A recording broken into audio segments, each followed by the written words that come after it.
Hello everyone, मैं doctor Nilima. आज इस वीडियो का टॉपिक है अशुद्ध उच्चारण के कारण एवं सुधार के उपाय। तो आइए शुरुआत करते हैं। तो हम मनुष्य जो हैं अपने भाव एवं विचारों को बोलकर या लिखकर व्यक्त करते हैं। बोलने की क्रिया में शुद्ध उच्चारण का बहुत ही अधिक महत्व होता है। शुद्ध उच्चारण का अर्थ होता है मानक उच्चारण करना। हिंदी भाषा में प्रत्येक अक्षर का उच्चारण निश्चित होता है।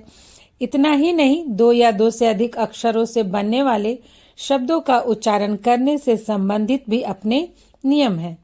इन अक्षरों का उनके निश्चित स्थान से सही रूप में उच्चारण करने और इन अक्षरों से बने शब्दों का नियमानुसार उच्चारण करने को ही शुद्ध उच्चारण कहते हैं।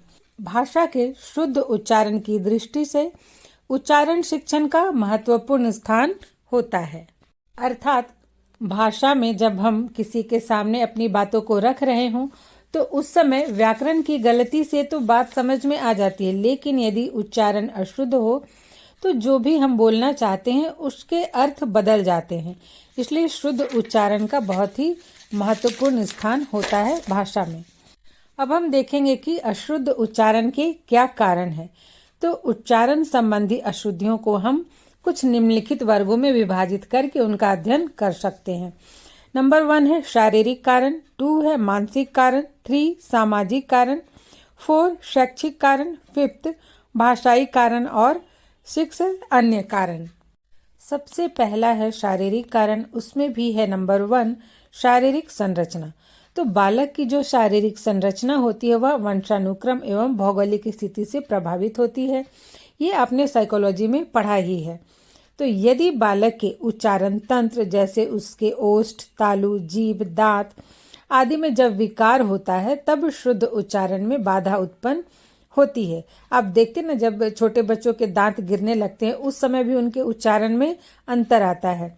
बहुत अधिक लंबे दांतों का होना या मोटी जीभ या बहुत अधिक मोटे होठ वाले व्यक्ति भी सही उच्चारण नहीं कर पाते हैं। नंबर 2 है शारीरिक विकार। कभी कभी किसी रोग के कारण बच्चों के उच्चारण तंत्र में किसी प्रकार का विकार उत्पन्न हो जाता है, तो इस विकार के कारण भी वे सही उच्चारण नहीं कर पाते हैं। हकलाने या तुतलाने के कारण भी शुद्ध उच्चारण में बाधा उत्पन्न होती है। मान लीजिए किसी विकार या किसी बीमारी के कारण बच्चे का जो उच्चारण तंत्र है उसमें कोई प्रॉब्लम हो गया, तब भी वो सही उच्चारण नहीं कर पाता है। दूसरा है मानसिक कारण। इसमें नंबर 1 संकोच, भय एवं आत्मविश्वास का अभाव। तो कुछ बालकों में आत्मविश्वास का अभाव रहता है। वे संकोच के कारण, भय, डर के कारण शुद्ध तथा सही उच्चारण नहीं कर पाते हैं। ऐसा देखा गया है कि हकलाने का मुख्य कारण भय, संकोच एवं आत्मविश्वास की कमी ही होती है। अक्सर देखा गया है कि बच्चे घर में तो सही पढ़ते हैं, किंतु यदि विद्यालय में कक्षा में शिक्षक उन्हें पढ़ने के लिए कहे तो वे डर से हकलाने लगते हैं तथा शब्दों का उच्चारण भी गलत करते हैं। जैसे बीएड के स्टूडेंट्स अक्सर सरकारी स्कूलों में पढ़ाने जाते हैं तो वहाँ आप देखेंगे कि लगभग 7th 8th क्लास तक के बच्चे बहुत ही संकोची होते हैं। उनमें टीचर का भय बहुत ज़्यादा होता है, उनमें आत्मविश्वास की कमी होती है। वो जल्दी अपनी बात को नहीं कह पाते हैं, वो ठीक से पढ़ भी नहीं पाते हैं। तो जब बच्चों में आत्मविश्वास का अभाव रहता है या उनके मन में संकोच होता है तो इससे भी वो गलत उच्चारण करते हैं। नंबर 2 है शीघ्रता या जल्दबाजी। तो बच्चे जो होते हैं वो स्वभाव से ही चंचल होते हैं। उनकी मानसिकता होती है कि वे अपने काम को जल्दी जल्दी करके काम खत्म कर ले और खेलने लगे। तो ऐसे बच्चे बहुत तेजी से बोलते हैं और जल्दी जल्दी बोलने में उनसे उच्चारण अशुद्धियां हो जाती हैं। वैसे देखा जाए तो यदि बड़े भी जल्दी जल्दी बोलेंगे तो उनसे भी उच्चारण अशुद्धियां होंगी ही। नेक्स्ट जो कारण है वह है सामाजिक कारण। इसमें नंबर 1 पारिवारिक वातावरण। तो परिवार का वातावरण का सबसे अधिक प्रभाव बालकों की भाषा पर, उनके उच्चारण पर पड़ता है। बालक अपने परिवार से जिस भाषा को सीखते हैं और उसका प्रयोग करते हैं उसकी अमिट छाप उनके मन मस्तिष्क पर बन जाती है। जब वह अपनी इस भाषा का प्रयोग करते हैं तो उससे उच्चारण में अशुद्धियों का होना स्वाभाविक है। जैसे बच्चा अपने घर में हिंदी के अलावा कोई और भाषा बोलता है, किंतु जब वह विद्यालय में जाता है, वहाँ हिंदी सीखता है, हिंदी में बात करता है, तो उसकी जो परिवार की भाषा थी, जो मातृभाषा या क्षेत्रीय भाषा, उसका असर उसके हिंदी के उच्चारण पर भी पड़ता है। नंबर 2 है स्थानीय, क्षेत्रीय एवं देश की भाषा। स्थानीय वातावरण का प्रभाव भी बालक के उच्चारण पर पड़ता है। वह अपने आसपास रहने वाले लोगों की बातचीत को सुनकर उसका अनुकरण करता है और अशुद्ध उच्चारण करने लगता है। जैसे अगर जो पड़ोस के लोग हो वो अलग अलग क्षेत्र से हो और अपने क्षेत्रीय भाषा का प्रयोग करते हैं, तो बालक उनके घर जाता है, खेलता है और उनकी भाषा को भी सुनता है, तो धीरे धीरे उसकी भाषा का प्रभाव भी बालक पर पड़ता है और वह अनुकरण करके अशुद्ध उच्चारण करने लगता है।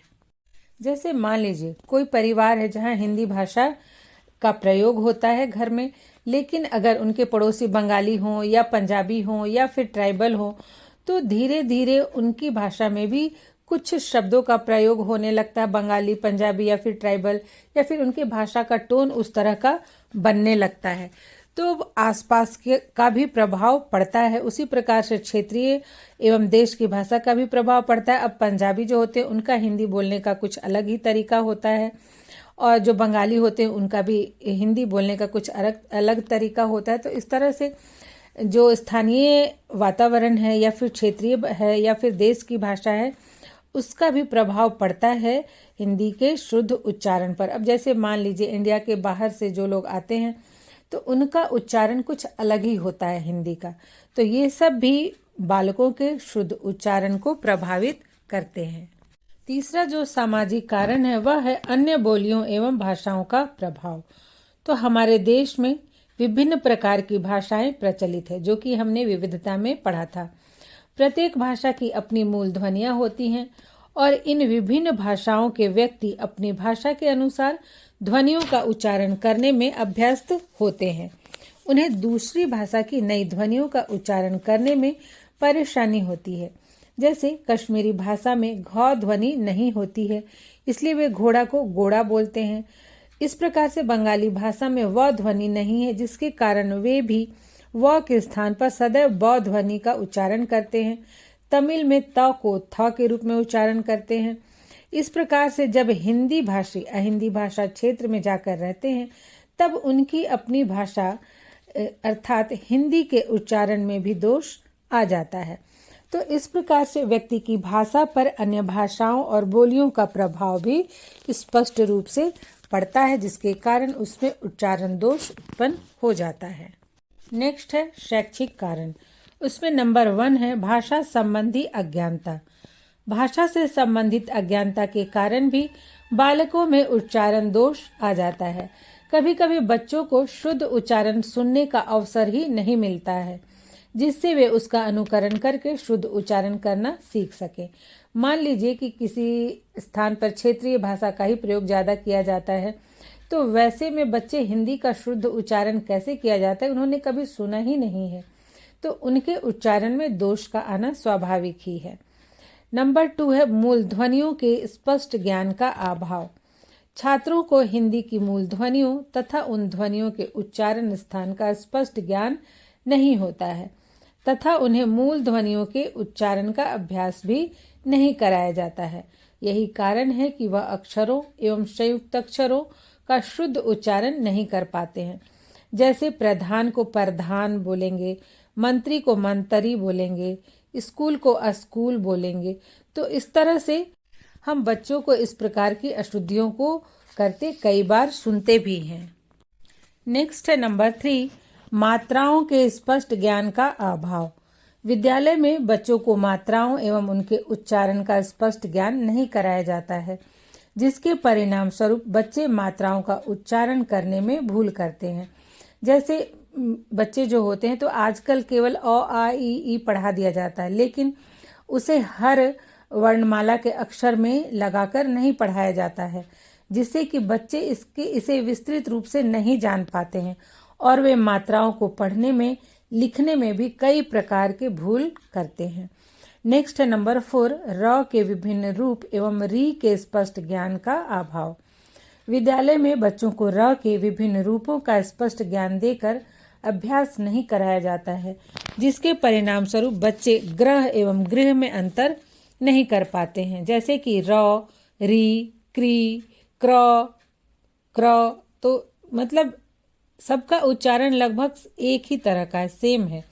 तो बच्चे अगर इनका जो र का विभिन्न रूप है उन्हें नहीं पता होगा, तो अलग अलग शब्दों में जब इस तरह का अगर प्रयोग किया गया है तो इसे कैसे पढ़ना है या फिर कैसे बोलना है वो नहीं समझ पाएंगे और गलती करेंगे ही। नेक्स्ट नंबर 5, अर्धबिंदु, बिंदु, चंद्र बिंदु के स्पष्ट उच्चारण संबंधी ज्ञान का अभाव। इन्हें अनुनासिक, अनुस्वार और अर्ध अनुस्वार भी कहते हैं। तो इनका अस्पष्ट ज्ञान एवं उच्चारण अभ्यास न होने के कारण छात्र चंद्र बिंदु के स्थान पर अनुस्वार और अनुस्वार के स्थान पर चंद्र बिंदु का उच्चारण करने की भूल करते हैं। नेक्स्ट है नंबर 6, स्वराघात एवं बलाघात के नियमों के ज्ञान का अभाव। तो यदि विद्यालय में बच्चों को स्वराघात तथा बलाघात से संबंधित नियम नहीं बताए जाते हैं, उदाहरण देकर उसका अभ्यास नहीं कराया जाता है, तो बच्चों से स्वराघात एवं बलाघात संबंधी भूल होना अत्यंत ही स्वाभाविक है। स्वराघात बलाघात का तात्पर्य है कि शब्द पर या फिर वाक्य पर अधिक बल देना, बल देकर बोलना, जिसकी चर्चा मैं अगले वीडियो में करूंगी। नेक्स्ट है भाषाई कारण, जिसमें नंबर 1 है मूल ध्वनियों में समानता। तो जो हिंदी भाषा है इसके तत्व इतने अधिक वैज्ञानिक हैं कि इसे पूर्ण रूप से समझना अपने आप में एक समस्या है। हिंदी की कुछ मूल ध्वनियों में इतनी समानता होती है कि उनके उच्चारण में भूल होना स्वाभाविक है। जैसे छ और अक्ष, ठ, ड, फिर न और अड़ में, स, श में, ध, घ में, व और ब में, त और थ में, द, अढ़ और अड़ में। तो इस तरह से इन समानताओं के कारण भी बच्चे उच्चारण संबंधी अशुद्धियां करते हैं। नंबर 2 है कुछ ध्वनियों का अनिश्चित उच्चारण। हिंदी में कुछ ध्वनियां जैसे कि अंग, य, री ध्वनियों का प्रयोग अब ना के बराबर होता है, इसलिए इसके उच्चारण में बच्चे भूल करते हैं। अगर किसी भी चीज का प्रयास बार बार ना किया जाए तो वो बच्चों के माइंड से निकल जाता है, और फिर अगर कभी उस तरह के अक्षर को पढ़ना पड़े, शब्द को पढ़ना पड़े, तो वो उच्चारण करना उसका भूल जाएंगे कि इसे कैसे पढ़ते हैं। नेक्स्ट है नंबर 3, अक्षर के अनुरूप ध्वनियों का ना होना। तो हिंदी के कुछ शब्दों के अक्षरों की ध्वनि एवं उच्चारण में समानता नहीं होती है। शुद्ध उच्चारण में ध्वनि बदल जाती है। जैसे स्टेशन, तो यहाँ पर देखिए स है, तो कुछ बच्चे पढ़ते हैं सटेशन, लेकिन यहाँ इसे पढ़ना है स्टेशन। उसी तरह से स्टेडियम, स्कूल, स्पीकर, तो ये जो है ध्वनियाँ उच्चारण में स का जो उच्चारण है उसकी ध्वनि बदल गई, उच्चारण बदल गया। तो इससे भी बच्चे उच्चारण संबंधी गलतियां करते हैं। अब हम कुछ अन्य कारणों को भी देखेंगे। नंबर 1 है शिक्षक द्वारा अशुद्ध उच्चारण। तो यदि शिक्षक शब्दों का अशुद्ध उच्चारण करते हैं तब बालक भी उसका अनुकरण करके अशुद्ध उच्चारण करते हैं। जैसे कक्षा को कक्षा कहना, योग को जोग कहना, और ये जो उच्चारण है ये वर्ड खास करके अधिकतर आप देखेंगे कि जो शिक्षक है पहले के, वो कभी भी योग को जोग नहीं कहते हैं। तो बच्चे भी जो सुनते हैं वैसा ही बोलते हैं। नंबर 2 है शिक्षक द्वारा निर्देशन की कमी।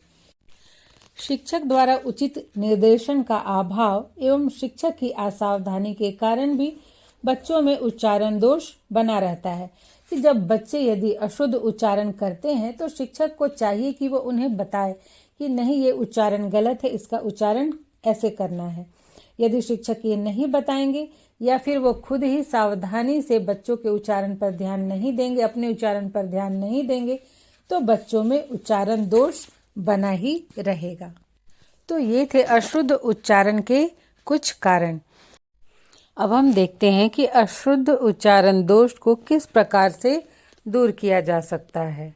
तो जब छात्रों में अशुद्ध उच्चारण दोष हो तो इस दोष को दूर करने के लिए निदानात्मक परीक्षण किया जाता है, जिससे कि अशुद्ध उच्चारण दोष के कारणों का पता चल सके और इसके बाद अशुद्ध उच्चारण तथा उनके कारणों के आधार पर शिक्षण विधि का चुनाव किया जाता है कि कौन सी शिक्षण विधि किस बच्चे के लिए उपयुक्त होगी, इसलिए इसे उपचारात्मक शिक्षण कहते हैं।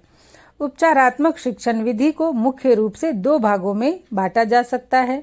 नंबर 1 है परंपरागत उपचारी शिक्षण विधियां और 2 है वैज्ञानिक या मनोवैज्ञानिक उपचारी शिक्षण विधियां।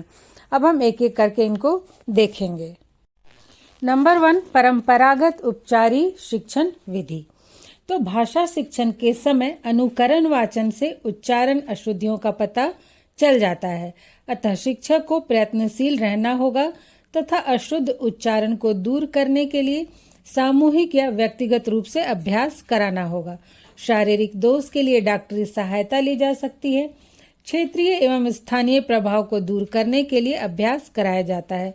मतलब जो परंपरागत विधियां हैं जो कि उच्चारण दोष को दूर करने के लिए प्रयोग में ली जाती हैं, इसमें होता है अनुकरण वाचन, जैसे टीचर जो बोले उसके पीछे पीछे आप बोलिए, या फिर बच्चों को अभ्यास करवाया जाता है शुद्ध उच्चारण का, और आवश्यकता पड़ने पर शारीरिक दोष के लिए डॉक्टरी सहायता ली जाती है। अब हम देखेंगे वैज्ञानिक या मनोवैज्ञानिक उपचारी शिक्षण विधि। आप जब एग्जाम लिखें तो उसमें इसको स्किप भी कर सकते हैं कि पारंपरिक उपचारी शिक्षण विधि और वैज्ञानिक या मनोवैज्ञानिक उपचारी शिक्षण विधि। डायरेक्ट यहाँ से जो उपाय है उसको भी लिख सकते हैं। तो इस विधि के अंतर्गत सर्वप्रथम उच्चारण दोष के कारण का पता लगाया जाता है और उसके पश्चात उसके अनुसार दोष दूर करने के लिए प्रयास किए जाते हैं। नंबर 1 आप यहाँ डायरेक्ट जो नंबर 1 है यहाँ से भी लिख सकते हैं उपाय में। नंबर 1 है अशुद्ध उच्चारण का कारण ज्ञात करना।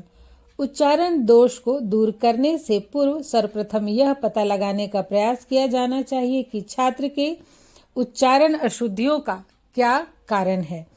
कारण पारिवारिक है या शारीरिक दोष है या भाषा संबंधी अज्ञानता है इत्यादि।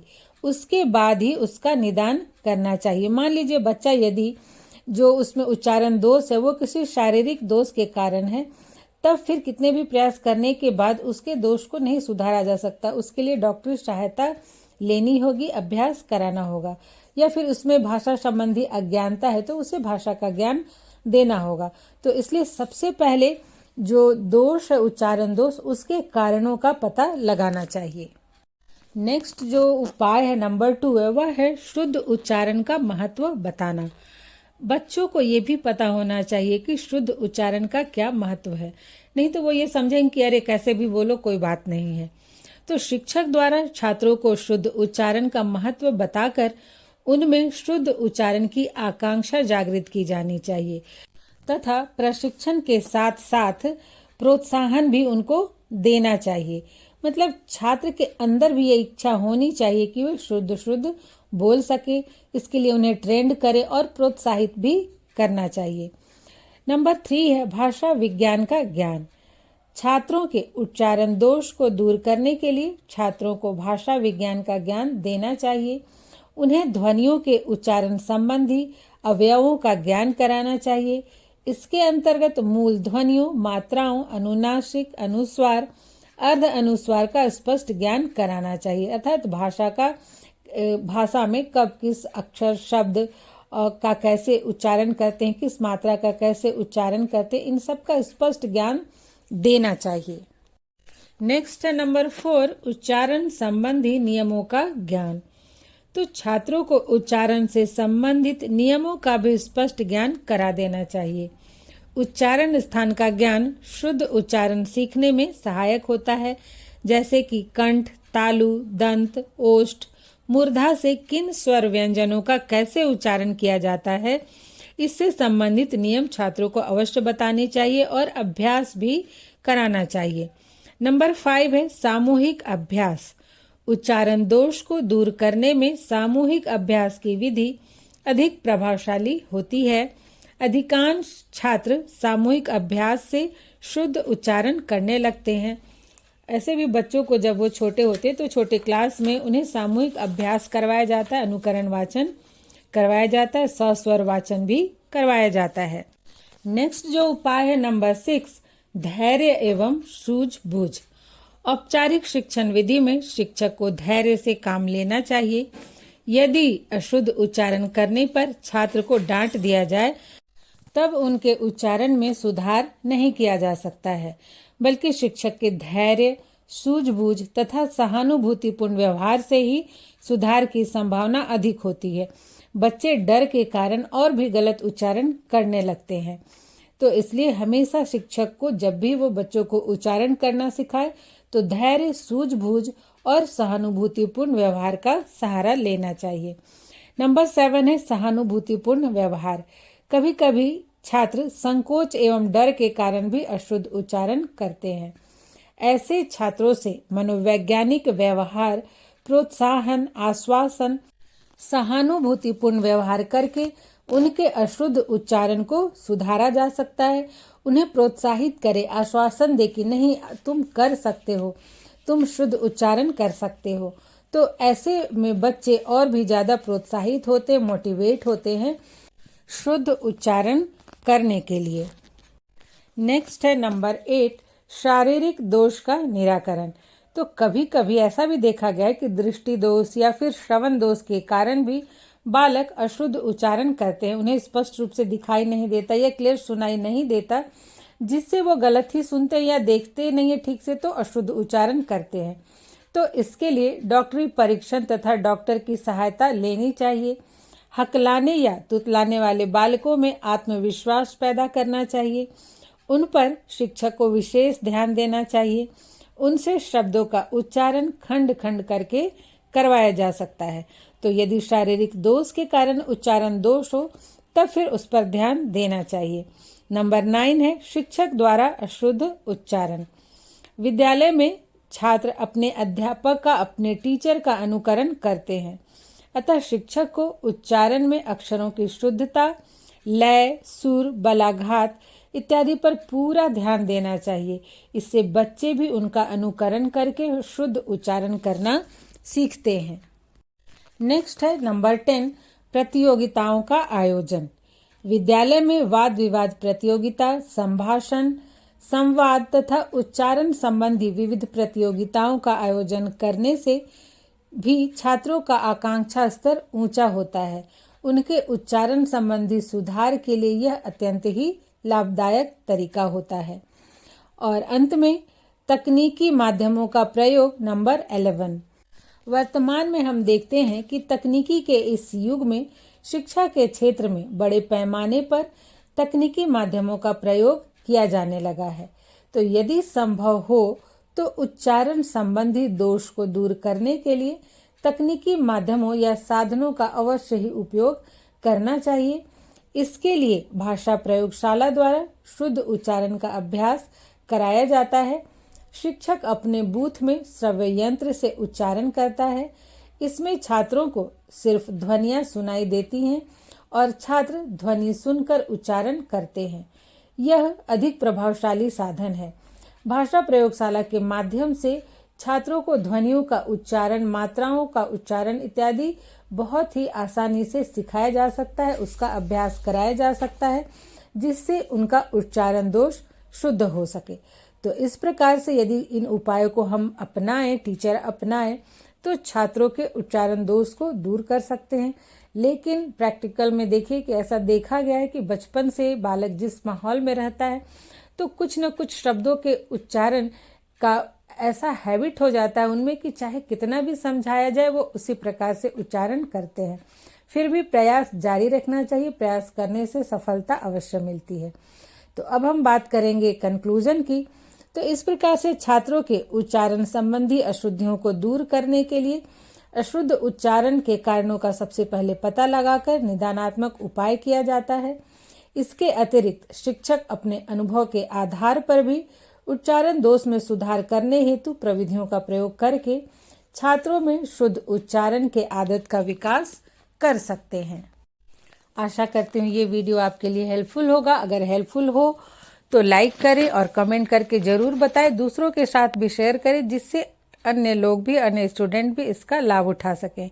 तो आज यहीं तक, मिलते हैं नेक्स्ट वीडियो में।